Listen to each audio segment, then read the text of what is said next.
Hi, welcome to abstract cat. तो आज हम लोग डिस्कस करेंगे AC voltage apply to an inductor. तो हेडिंग दे दो यहाँ पे, AC voltage applied to an inductor. Okay, तो पिछले क्लास में हमने क्या स्टडी किया था कि AC voltage apply to a resistor. एक रेजिस्टर में अगर हम लोग एसी वोल्टेज अप्लाई करेंगे तो क्या चेंज आएगा। तो आज सेम ही करेंगे, अगर रेजिस्टर की जगह में हम लोग अब इंडक्टर प्लेस कर देंगे। ठीक है, सो यहाँ पे देखो एक एसी वोल्टेज दे दिया और यहाँ पे क्या आएगा, एक इंडक्टर आएगा। ओके, तो एसी वोल्टेज का ये में हमने दे दिया एप्सिलॉन छोटा वाला, और ये वाला दे दिया self inductance L. Now we know that the inductor have appreciable resistance in their windings। तो इंडक्टर बनता कैसे है, ये बहुत सारा कॉइल और विंडिंग्स ऐसे घूम, मतलब एक बहुत सारा कॉइल मत बोलूंगा, बहुत सारा विंडिंग मिलकर एक कॉइल बनता है, और उस कॉइल को हम लोग क्या बोलेंगे, इंडक्टर। ठीक है, एक विंडिंग्स में रेजिस्टेंस है, बहुत ही कम रेजिस्टेंस है, दूसरे विंडिंग में भी बहुत ही कम रेजिस्टेंस है, मतलब इंडक्टर के हर एक विंडिंग्स में भी स्मॉल वैल्यू ऑफ रेजिस्टेंस है। ठीक है, but assume that inductor has negligible resistance। तो हम लोग क्या assume कर लेंगे कि ये वाले इंडक्टर में रेजिस्टेंस जो है उसका वैल्यू बहुत ही कम है, मिनिमम टू मिनिमम। ठीक है, so this circuit is called purely inductive circuit. तो अगर हम लोग assume कर लेंगे कि एल में जो रेजिस्टेंस का वैल्यू होगा वो अगर मिनिमम टू मिनिमम होगा, तो ये सर्किट को हम लोग क्या बोलेंगे, purely inductive circuit, inductive AC circuit, क्योंकि हम लोग इनपुट में क्या दे रहे हैं, अभी एसी वोल्टेज दे रहे हैं। ठीक है, AC source. Now we apply KVL. अगर यहां पे हम लोग अगर केवीएल अप्लाई करेंगे तो क्या मिलेगा, potential drop of all potential drop at a closed loop that is equal to 0। So ये वाला मिल जाएगा हम लोगों को। ठीक है, नाउ इस पॉइंट एसी, ठीक है, तो ये वाला अगर एसी होगा तो एक AC voltage we know that, तो क्या होगा, V equal to Vm, the maximum amplitude voltage का साइन ओमेगा टी। ठीक है, और इंडक्टर का पोटेंशियल ड्रॉप क्या होगा, वो हमने पिछले लेक्चर में स्टडी किया था जब हम लोग एसी सर्किट पढ़ रहे थे। सो फ्लक्स लिंकेज क्या होता है, याद है, flux linkage we know that, जैसे n phi, what is n, the number of turns, a inductor में कितना नंबर ऑफ टर्न है, मतलब कितना नंबर ऑफ विंडिंग्स है, that is equal to n number of turns flux equal to क्या आएगा, L self inductance, और उसके साथ क्या आएगा, करंट I, और दिस करंट को हम लोग क्या बोलेंगे, इंड्यूस करंट। तो अगर इंडक्टर के अंदर से जो करंट फ्लो होगा उसको हम लोग क्या बोलेंगे, induce current. Now take derivative both side with respect to time. So क्या मिलेगा, देखो, n d phi dt that is equal to L। so self inductance, this L is called self inductance, and that's the di dt. From Faraday's law we know that there's the n d phi dt, that is also क्या होगा, ये EMF, और ये यहाँ पे क्या sign आएगा, एक माइनस साइन आएगा, और minus sign came from Lenz's law. Okay, so यहाँ पे क्या आ गया, देखो, अगर मॉड ले लेंगे तो L di dt। ठीक है, so potential drop of inductor क्या मिला हम लोगों को, L di dt। सो यहाँ पे देखो क्या होगा, सो यहाँ पे पोटेंशियल एसी वाला सो आएगा Vm साइन ओमेगा टी, अगर ये वाला नेगेटिव आएगा, ठीक है। अब नेगेटिव को अगर उधर भेज देंगे तो क्या होगा, पॉजिटिव हो जाएगा। So L D I D T, okay, from KVL. ये केवीएल अगर हम लोग इस लूप में अप्लाई करेंगे तो क्या चेंज होगा, ओके। नाउ अब हम लोग क्या करेंगे, देखो इसको इधर भेज देते हैं, V M maximum voltage peak over L self inductance L, तो एल का नाम क्या लिख देता हूं, self inductance. So self inductance, so V M over L, यहां पे देखो क्या आएगा, sine omega T D T L D I, ठीक है। अब हम लोग बोथ साइड इंटीग्रेट करेंगे तो क्या मिलता है देख लेते हैं।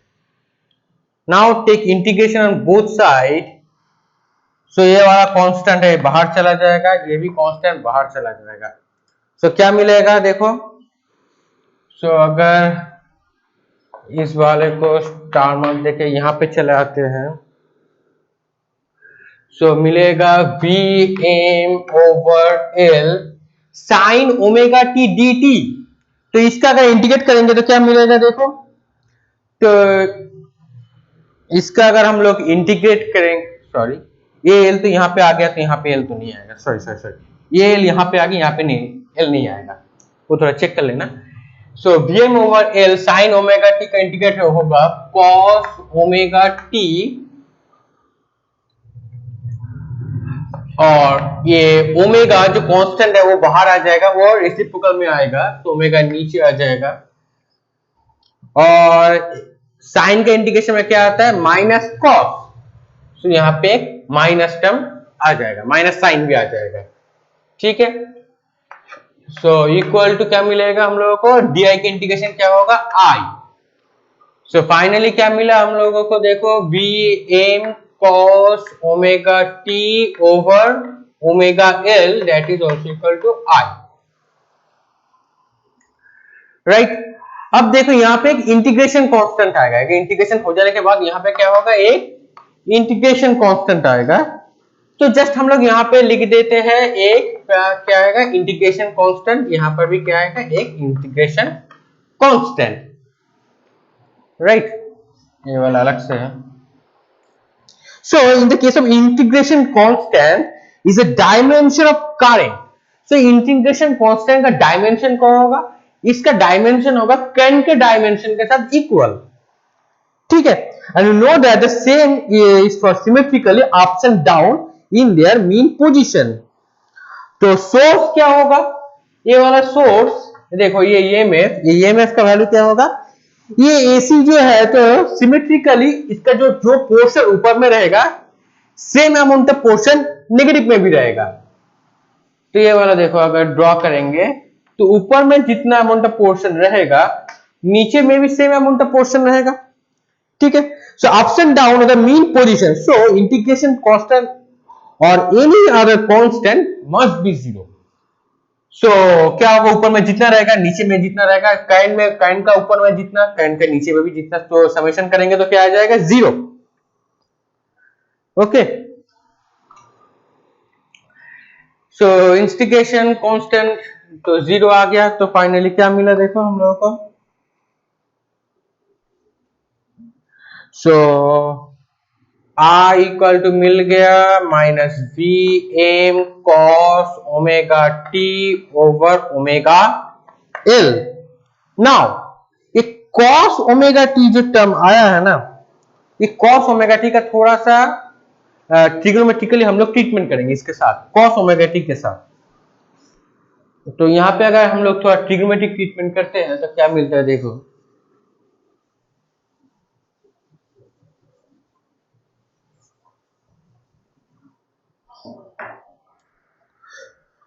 सो माइनस कॉस ओमेगा टी, तो माइनस कॉस ओमेगा टी, ये वाला माइनस कॉस ओमेगा टी का अगर हम लोग ट्रिग्नोमेट्रिकल ट्रीटमेंट करेंगे तो क्या आएगा देखो, so minus cos omega T equal to, we know that the sine omega T minus pi over 2, right. तो सिंपल है। सो कॉस ओमेगा टी को हम लोग क्या लिख सकते हैं? सो कॉस ओमेगा टी को हम लोग साइन से ट्रीट कर देते हैं। तो फाइनली आई इक्वल टू क्या मिलेगा यहाँ पे? ठीक है। सो इसको हम लोग लिख देते हैं आई इक्वल टू, एक रह जाएगा V M over omega L, cos omega T change हो जाएगा, minus cos omega T change हो जाएगा sine omega T minus pi by 2। ठीक है। अब देखो यहाँ पे ये जो टर्म आया ना वी एम ओमेगा एल, तो इसको हम लोग लिख देते हैं, जो टर्म है V M omega L, so that V M over omega L that is also equal to I M. ठीक है।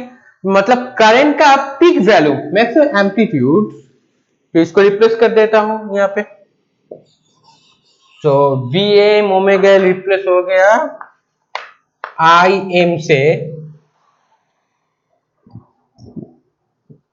ओके।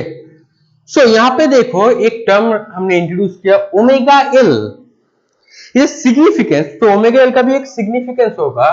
ठीक है ना, ये वाला काइंड का देखो वोल्टेज की जैसा इक्वेशन आ गया है। अभी ओमेगा एल का थोड़ा सिग्निफिकेंस हम लोग चेक करेंगे, ये वाला नॉट है डब्ल्यू, ये वाला है omega L. The significance of quantity omega L, the significance of Ct omega L is analogous to the resistance, is analogous to the resistance। मतलब अगर रेजिस्टिव सर्किट में एक रेजिस्टेंस होता है जो करंट को प्रोटेक्ट करता है, तो यहां पर भी इंडक्टर के अंदर भी रेजिस्टेंस होता है, लेकिन मिनिमम टू मिनिमम हमने एज्यूम के लिए जीरो रेजिस्टेंस एज्यूम किया। ठीक है, मतलब बहुत ही कम रेजिस्टेंस होता है, and is called inductive reactance. तो इसको हम लोग क्या बोलेंगे? ओमेगा एल को it is called a new name is inductive resistance. तो इसका न्यू नेम क्या होगा? Inductive reactance, not resistance, sorry, reactance, similar to resistance of resistor. So inductive reactance of inductor. Okay, इसका सिंबल क्या होगा? X L, that is also equal to omega L, right. So amplitude of the current is I am. अब I am equal to क्या लिख सकते हैं हम लोग? So that is V M over omega L. तो चेंज हो गया ये वाला वैल्यू। ठीक है, तो पहले हम लोग एक फेजर बना लेता हूं। अब तो ये वाला आ गया पीक वैल्यू। अब हम लोग एक रोटेटिंग वेक्टर जो फेजर होता है ना, फेजर रिप्रेजेंटेशन देखेंगे इसका। ये phasor diagram of the circuit, इस सर्किट का फेजर डायग्राम क्या होगा? तो कौन सा वाला पोर्शन को इरेज कर दूं? इस पोर्शन को इरेज कर देता हूं क्योंकि सर्किट का जरूरत पड़ जाएगा यहाँ पे। सो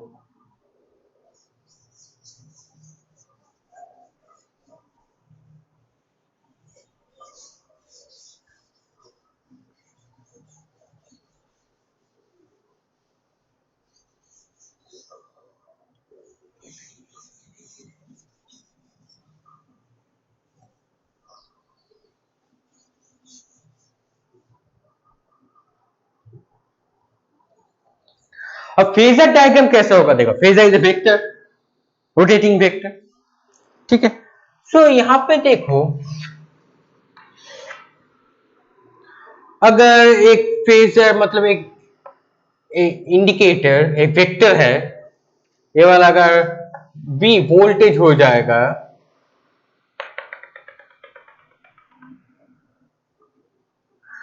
तो ये वाला वैल्यू क्या होगा? ये वाला तो यहाँ पे पिक आएगा, तो यहाँ पे क्या आएगा V M sine omega T T one time पे। सो ये वाला एंगल क्या होगा, ये वाला angle theta. So anti clockwise अगर रोटेट करेगा ये इंडिकेटर, मतलब ये फेजर है, ये एक वेक्टर है, तो यही है रोटेटिंग वेक्टर किसका है, वोल्टेज का, मतलब एसी वोल्टेज का। तो theta equal to omega T one. Now अब करंट का फेजर क्या होगा, नीचे में आएगा। क्यों, क्योंकि मैंने पहली बार देखा है, क्यों ये नीचे आ गया, ये नीचे आया इसलिए क्योंकि ऊपर में देखो, so V M I M क्या निकला था, आई एम निकला था कि sorry I equal to I M sine omega T minus pi by two, मतलब pi by two. So pi by two नीचे चला गया, ठीक है। सो टोटल ये जो एंगल क्या होगा ये, तो v इक्वल टू क्या होता है V M sine omega T. अब दोनों का अगर हम लोग डिफरेंशिएट करेंगे, मैं डिफाइन करेंगे, तो क्या आएगा इन दोनों का बीच में, दोनों का जो फेजर आएगा करंट और वोल्टेज का फेजर का बीच में एंगल क्या आएगा पाई by to. The pi by to पीछे चल रहा है यहाँ पे, तो क्या आएगा देखो करंट का फेजर का वैल्यू, ये वाला वैल्यू आ जाएगा आई M sine omega T one, जगह नहीं है थोड़ा, आई M sine omega T one minus pi by to, ठीक है। सो इसका फेजर यहां से जाएगा। अब देखो ये वाला पोर्शन इरेज कर दिया, अब चेक करता हूं इसका ग्राफिकल रिप्रेजेंटेशन कैसे दिखेगा। सो वोल्टेज इससे थोड़ा बढ़ सकता है, वोल्टेज क्या होगा इससे थोड़ा बढ़ सकता है, ऊपर चला गया फिर नीचे आ गया फिर ऐसा चला जाएगा, ये वोल्टेज वाला। और करंट क्या होगा, करंट कहां से स्टार्ट होगा, यहां से, ये क्या होगा ये आएगा पाई, सो मिडिल क्या होगा पाई ओवर टू, कितना शिफ्टेड है दोनों के बीच में एंगल है पाई ओवर टू। सो ये क्या होगा ये पाई ओवर टू से ऊपर की तरफ जाएगा, लेकिन ये वोल्टेज फेजर से ये छोटा होगा, मतलब एक्चुअली ये वोल्टेज फेजर बड़ा होगा ये छोटा होगा, करंट फेजर वोल्टेज से छोटा होगा। तो क्या आएगा देखो ये भी बीच में से घूम जाएगा, तो ये वाला है वोल्टेज का, ये है करंट का।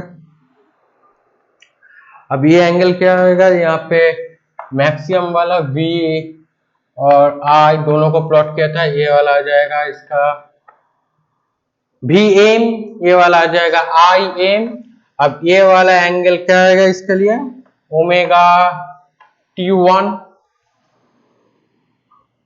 ठीक है ना, शिफ्ट क्या हो रहा पता चला। अब देखो ये तो हम दोनों का दो फेजर मिल गया, तो फेजर से क्या पता चला देखते हैं। The current phasor I is pi by 2 behind the voltage phasor V। तो current phasor क्या हो गया पाई बाई टू पीछे चला गया वोल्टेज फेजर से, मतलब ये वाला इंडिकेटर से, ठीक है।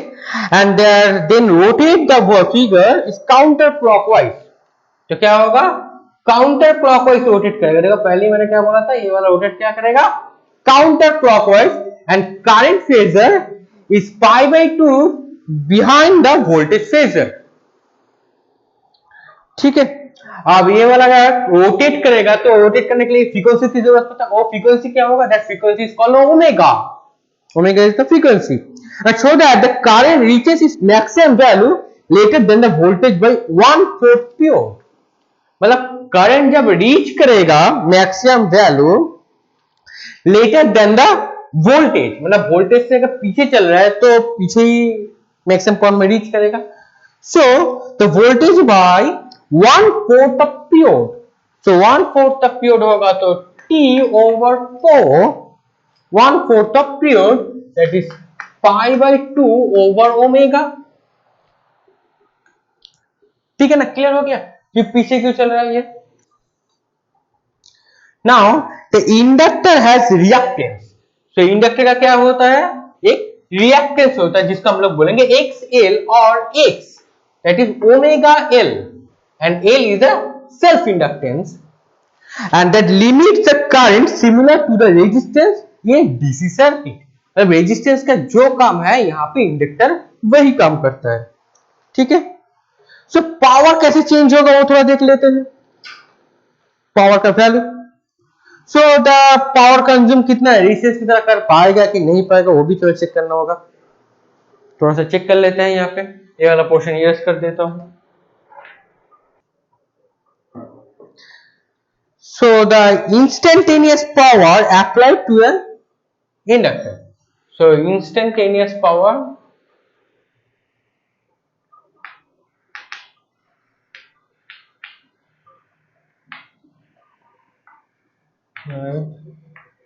to an inductor,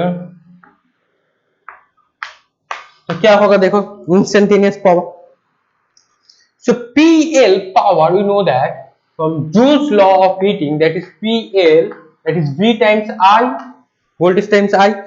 so voltage क्या था, Vm sin ओमेगा t, अब करंट क्या था, Im sin omega t minus π/2।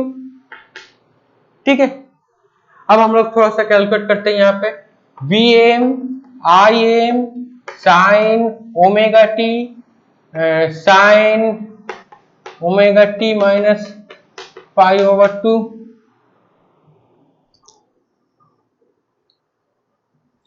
Now sin theta minus π/2, so sin theta minus π/2 क्या होगा, ये वाला पोर्शन।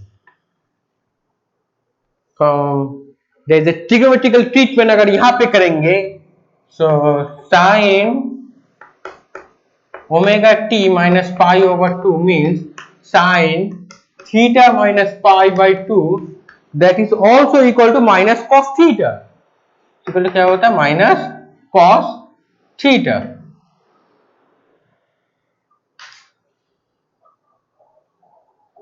ठीक है, सो क्या आएगा देखो, यहाँ पे रिप्लेस कर दो इसको, तो Vm Im sin omega t, सो यहाँ पे एक माइनस आ जाएगा, cos थीटा की जगह हम लोग लिख देते हैं omega t, theta equal to तो ओमेगा t था पहले।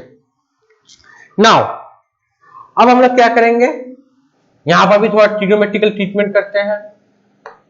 क्या करते हैं देखो, इसको थोड़ा यहां से लिख देते हैं Vm Im ओवर 2, यहाँ पे 2 से मल्टीप्लाई कर दिया, 2 साइन थीटा कॉस थीटा, तो क्या होता है, that is sine 2 theta minus Vm Im over 2 that sine 2 omega t। तो ये वाला हो गया trigonometrical treatment, that is sine 2 theta equal to 2 sine theta cos theta, ये वाला वैल्यू मिल गया।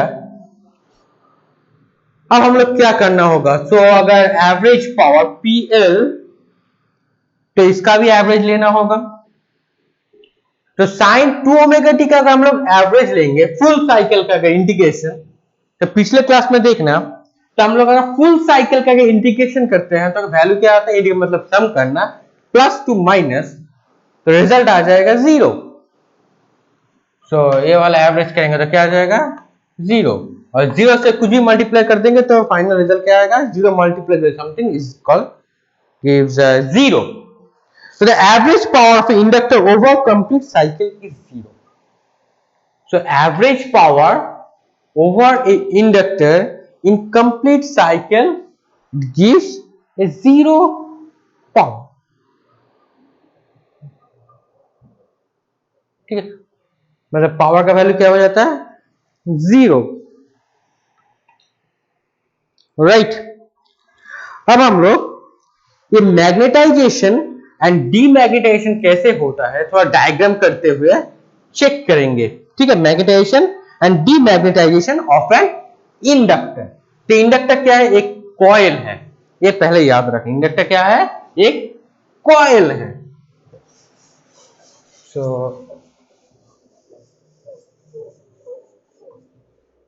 सो magnetization and demagnetization of inductor थोड़ा चेक कर लेते हैं हम लोग। क्या है? Current through the coil of entering A. So ये भी एक डायग्राम है, डायग्राम पहले हम लोग बना लेते हैं। मैं भी एनसीईआरटी बुक्स फॉलो करता हूँ, बहुत ही अच्छा है। सो एक मैग्नेट है, बार मैग्नेट, ये वाला है नॉर्थ, ये वाला है साउथ। ठीक है, यहां से कुछ करंट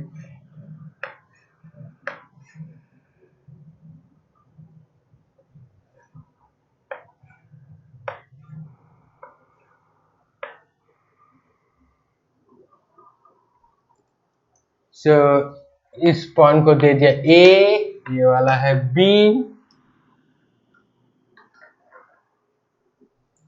ठीक है, सो मैग्नेटिक फील्ड लाइन कैसे दिखेगा? देखो, मैग्नेटिक फील्ड लाइन फ्रॉम, हम लोग अगर यहाँ पे right hand thumb rule use करेंगे तो देखो ऊपर में करंट अगर यहां से एंटर होगा और यहां से बाहर की तरफ जाएगा।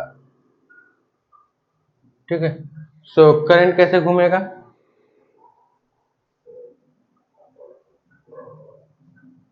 थंब रिप्रेजेंट अगर करंट को रिप्रेजेंट करेगा, सो यहाँ पे घूमेगा कुछ ऐसे। अगर करंट अगर थंब को रिप्रेजेंट करेगा तो यहाँ पे घूमेगा कुछ ऐसे।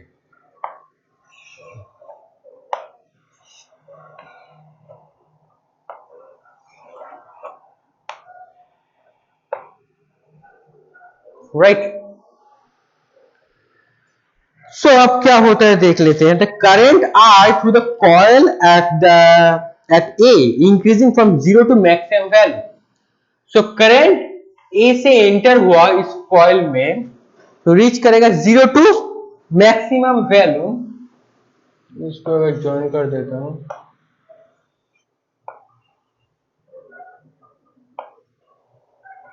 जीरो टू मैक्सिमम वैल्यू अगर रीच करेगा तो फ्लक्स लाइनर सेटअप। तो क्या होगा? एक फ्लक्स लाइन सेटअप होगा।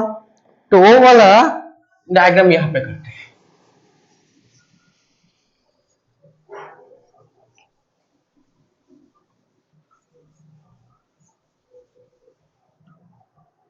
सो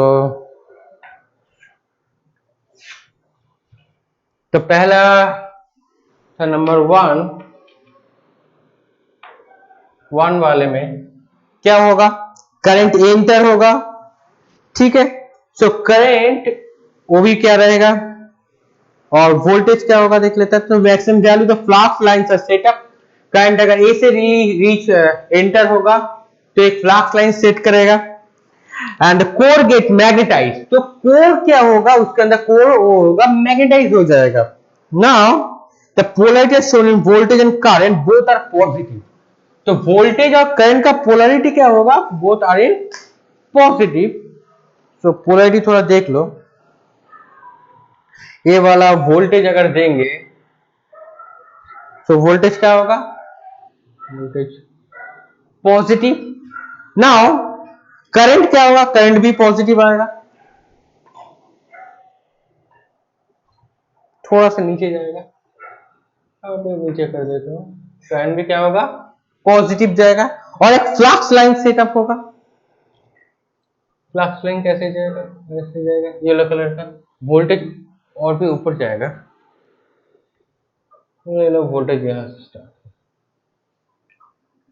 ठीक है, सो पावर का वैल्यू क्या मिलेगा? अगर वोल्टेज, ये पर्पल कलर का अगर वोल्टेज है और ये ऑरेंज कलर का अगर हम लोगों का करंट है तो both are in positive. So power equal to क्या था? Voltage multiplied by current. तो पावर भी पॉजिटिव आएगा। सो अगर हम लोग ब्लू कलर से पावर को रिप्रेजेंट करेंगे तो देखो पावर का वैल्यू क्या आएगा, पावर भी पॉजिटिव ही आ जाएगा यहाँ पे। Okay, so power is positive and energy is absorb from the source. तो पावर अगर पॉजिटिव आ जाए तो एनर्जी क्या होगा, सोर्स से एब्जॉर्ब करेगा बहुत ज्यादा। ठीक है, नेक्स्ट डायग्राम क्या होगा, current is called still positive but decreasing. Current क्या होगा, पॉजिटिव होगा लेकिन डिक्रीजिंग पोजीशन में, मतलब यहां से जाएगा बहुत सारा, ऐसे बाहर की तरफ जाएगा। ठीक है, अब सेमी डायग्राम रहेगा, तो सेमी डायग्राम रहेगा नॉर्थ, ये वाला रहेगा साउथ। ऑरेंज कलर से अगर हम लोग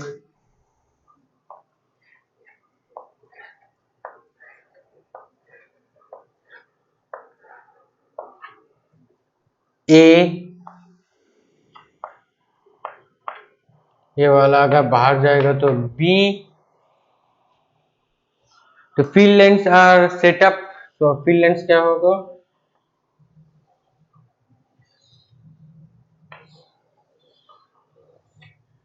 फील्ड लेंथ का जो वैल्यू रहेगा वो थोड़ा सा मिनिमम हो जाएगा।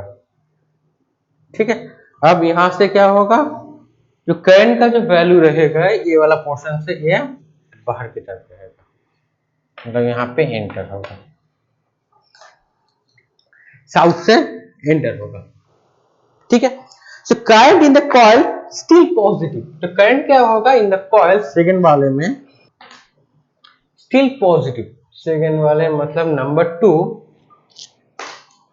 So current in the coil still positive but voltage और नेगेटिव। तो वोल्टेज क्या होगा, वोल्टेज तो नेगेटिव में चला जाएगा। ठीक है, सो कोर गेट डीमैग्नेटाइज। पहले क्या था, पहले कोर गेट मैग्नेटाइज, अब नेक्स्ट नंबर 2 में क्या होगा, core get demagnetize and the net flux become zero. तो फ्लक्स का वैल्यू क्या होगा, अगर येलो कलर से अगर ड्रॉ करेंगे तो फ्लक्स का वैल्यू यहाँ पे जीरो आ जाएगा। ठीक है, सो नेगेटिव वैल्यू आ जाए, voltage becomes V is negative and the product of the voltage and current, अगर करंट पॉजिटिव होगा ऊपर से नीचे की तरफ जाएगा, वोल्टेज नेगेटिव होगा, करंट पॉजिटिव रहेगा लेकिन फॉल करेगा। अगर दोनों का मल्टीप्लीकेशन क्या होगा, नेगेटिव आएगा, क्योंकि पॉजिटिव टाइम्स नेगेटिव क्या होता है, नेगेटिव होता है। सो पावर क्या होगा, अगर ब्लू कलर से ड्राइंग करेंगे तो पावर अब नीचे की तरफ हो जाएगा। ठीक है, सो पावर ये वाला हो गया फ्लक्स लाइन और ये ब्लू कलर का हो गया वोल्टेज और आई हो गया करंट। ठीक है, अब देखो, so energy is being return to the source. Next क्या होगा, पावर अगर नेगेटिव में आ जाएगा तो एनर्जी सोर्स से रिटर्न कर जाएगा, बैक कर जाएगा। ठीक है, नाउ अब थर्ड वाले सिचुएशन नंबर 3। नंबर 3 केस में क्या होगा, देखो यहाँ पे साउथ, यहाँ पे नॉर्थ हो जाएगा,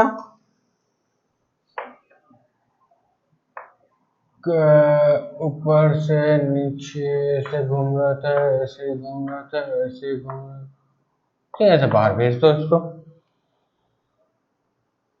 अब करंट का डायरेक्शन चेंज हो जाएगा। ठीक है, सो क्या होगा, ये नेगेटिव की तरफ चला आएगा, तो करंट किधर गया, थर्ड डायग्राम के लिए करंट यहां पे नेगेटिव में आ गया।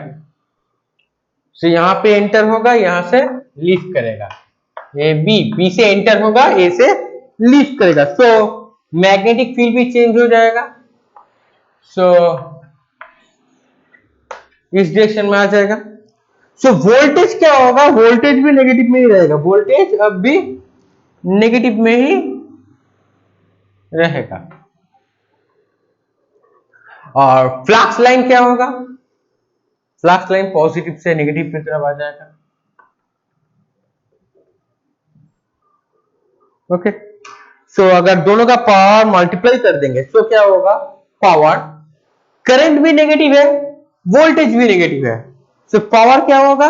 दोनों का मल्टीप्लाई कर देंगे तो पावर आ जाएगा, ये वाला बाहर जाएगा, सो पावर आ जाएगा पॉजिटिव। सो पॉजिटिव पावर क्या होगा देखेंगे तो पावर मिल जाएगा हम लोगों को पॉजिटिव, क्योंकि both voltage and current are negative, so negative times negative that is equal to positive, keep the result. Okay, और फोर्थ और लास्ट डायग्राम में क्या देखेंगे हम लोग?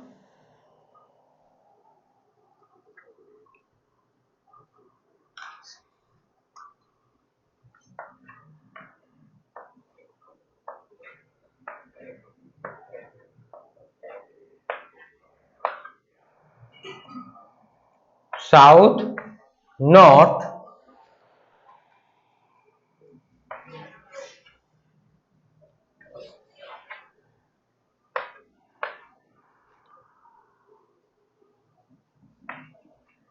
बाहर की तरफ यहां से एंटर हो।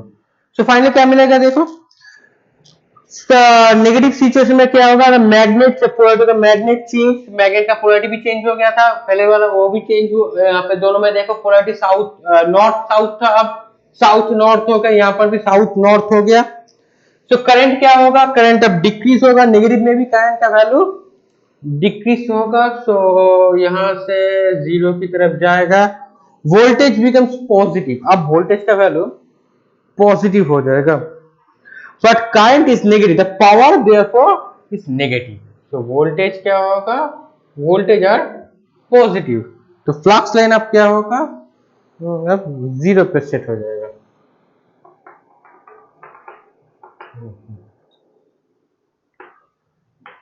क्योंकि voltage positive, current negative, so positive times negative, so finally power क्या मिलेगा? पावर हो जाएगा, सॉरी पावर का अगर हम लोग ब्लू लाइन से रिप्रेजेंट कर रहे थे तो पावर आ जाएगा negative. So energy is absorbed during the cycle and 2-3 is a return to the source, थोड़ा सा पोर्शन बैक करेगा, ठीक है। So मैग्नेटाइज एंड डीमैग्नेटाइज कहां पे होगा? देखो ये वाले 1 2 और नंबर 3 और ये वाला है नंबर 4, यहाँ पे थोड़ा सा पोलैरिटी मैग्नेट का चेंज हो जाएगा। तो इस चार डायग्राम से इसका हमने एक ग्राफ बनाया तो हम लोग का कॉन्सेप्ट इजीली क्लियर हो जाएगा कि magnetization and demagnetization of inductor कैसे बनता है, ठीक है। सो आज के लेक्चर यही तक, नेक्स्ट क्लास में हम लोग voltage, AC voltage apply to an inductor study करेंगे। तो पढ़ते रहना, कहीं पर भी कुछ डाउट हुआ इस लेक्चर को लेकर, कहीं पर भी कुछ भी टॉपिक को डाउट हुआ तो कमेंट सेक्शन में जरूर पूछना, ठीक है। और बताना ये लेक्चर कैसे लगा, और चैनल को सब्सक्राइब कर देना, बेल आइकन जो है उसको भी प्रेस करना, और ये लेक्चर जो है अपने दोस्तों के साथ जरूर शेयर करना, ठीक है। तो मिलता है नेक्स्ट क्लास में, थैंक यू।